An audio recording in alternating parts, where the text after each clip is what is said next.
Hey everybody, welcome back to The Slice, a special airport edition where we will be breaking down the Miami Open draw, which is already underway.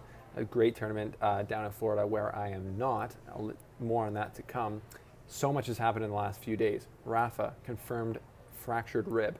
Ash Barty, the world #1 women's tennis player, has retired at the age of 25.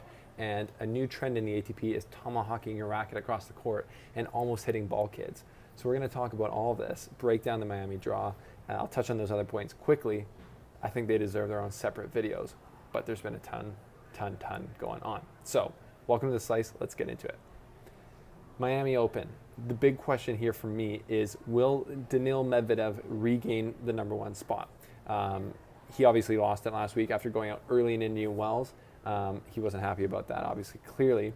But he does have the opportunity with Novak not playing here in Miami to regain the #1 spot. And that is, if he can get to the semifinals, then he's got it. Or if he obviously does better, makes it the final, or wins the tournament, he secured the #1 again. And people talk about now going into the clay swing, he barely has any points to defend. So if he can get back to #1 now, he'll probably be able to hold it for weeks or months to come. So that's what's at stake for Daniil Medvedev. So that plays a huge part into looking at this draw, in my opinion. But quick hitters on the three topics that I mentioned at the beginning, but not before a quick word from our sponsors.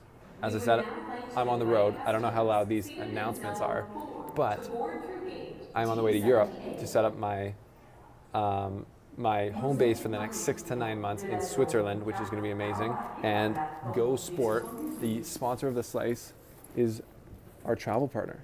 I got their stuff, and they're setting me up with great, convenient travel luggage to carry my tennis stuff there and to carry all the equipment that I need to bring you guys The Slice from the ground. So thank you guys for the support. Click the links below to join in on the action and support our work as we're there. But yeah, so we got Ash Barty retiring at the age of 25.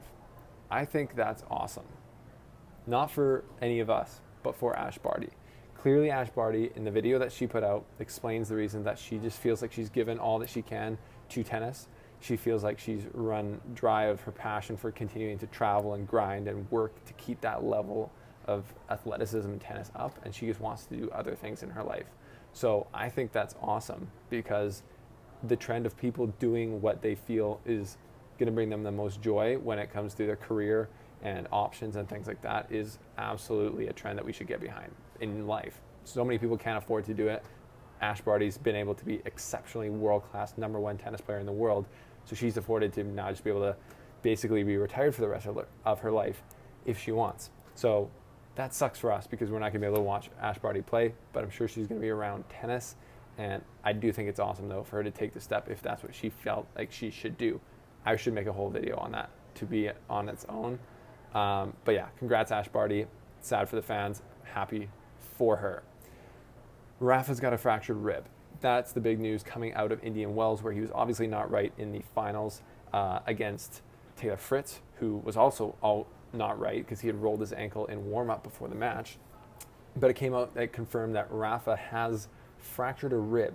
And my big question is, did he fracture it playing tennis? I don't even know how you would do that. But if you remember, in the semifinals and the finals, he was getting an adjustment, it looked like, from a chiropractor on court, and they were doing these like cracking things on his rib. So I'm like, did he crack his rib while getting an adjustment, or what happened there? But anyways, this is going to take him out of action for a couple weeks here. So I think it said 4 to 6 weeks he's going to be out, which will take him out of Monte Carlo, probably Barcelona, maybe Madrid. That's a huge blast to his preparation for the French Open, where obviously he's trying to get back in the driver's seat. So we will see how he can recover, and hopefully it doesn't take him out for as long as expected. Lastly, on the quick hitter topics, Jenson Brooksby today threw his racket and almost hit a lines person. Nick Kyrgios did it when he lost to Rafa after the match. Same thing happened. So, and then we had Zverev a few weeks ago in Acapulco going chop city, trying to chop down the umpire's chair table and just getting absolutely going wild. So is this a crazy trend in the ATP right now? Yeah, it is. I don't know. Maybe it's just a coincidence that all this has been happening, but you would think that the more it gets shown and the more outrage there is, you would think that players would want to do it less, but doesn't seem to be happening. So far, none of these 3 people have been injured, but it's still totally unacceptable. But it's also kind of hilarious. I don't know. It's not only fun until someone gets hurt. That's how the saying goes. So let me know what you think of all this. Should players be kicked out of tournaments more? Should they be fined? Should they be suspended? I think there's a lot of opinions flying around about that. So there's the quick hitters. Let's get into the draw where Daniil Medvedev is, I think, the biggest story for rankings and what's on the line here. There's a lot of points up for grabs without Djokovic, without Nadal, without Thiem, without Federer. Like, a lot of the top players are out. So we have the big 3 of the next gen, the now gen, Medvedev, Zverev, and Tsitsipas here, all playing. And we got Medvedev on the top as the number 1 seed.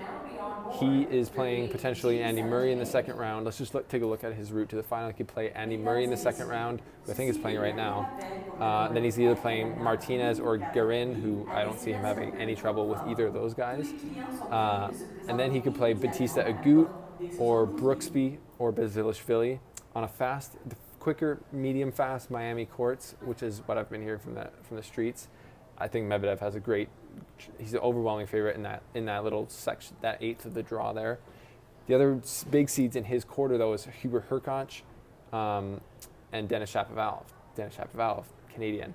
I could see on a fast hard court putting up a pretty big fight for Daniil Medvedev if he was to get to the quarterfinal stage. That would be the last hurdle for Medvedev, having to get to the semifinals to regain the number 1 spot. So I've seen Daniil Medvedev struggle when it comes, and I've said this before, struggle when it comes to pressure around the number 1 ranking. Now that he's finally got it, but I wonder if he still feels like he needs to deserve it. He obviously beat Djokovic in the US Open final, but Djokovic won the other 3 slams that year, so Medvedev's clearly not the number 1 player in the world.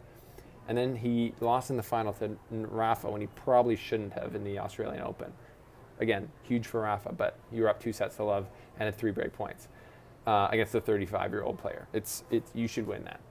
And then Medvedev loses, but then Djokovic loses early in Dubai, and that gives Medvedev the number 1 spot. So I'm wondering if he's still not comfortable with, like, I feel like I need to prove that I'm in this spot. So he lost it. I'm sure he's motivated to get it back.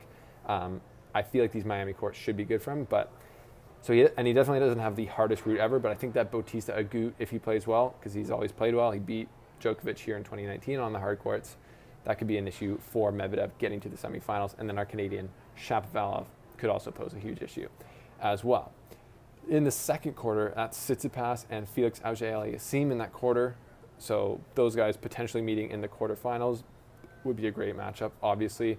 We also got De Minaur, Alcaraz in that quarter. Taylor Fritz, recent Masters 1000 champion. You love to hear it. You love to see it.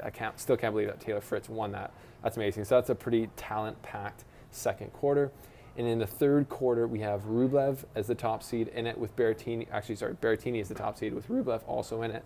We got Nick Kyrgios, who's already won his first round match, who will play Rublev next. That's a big matchup for Rublev, danger match for sure. And we got a lot of other talent in that quarter. There's obviously a lot of talent because the ATP is full of talent. And then in the bottom quarter, we got Zverev now playing Coric in the second round.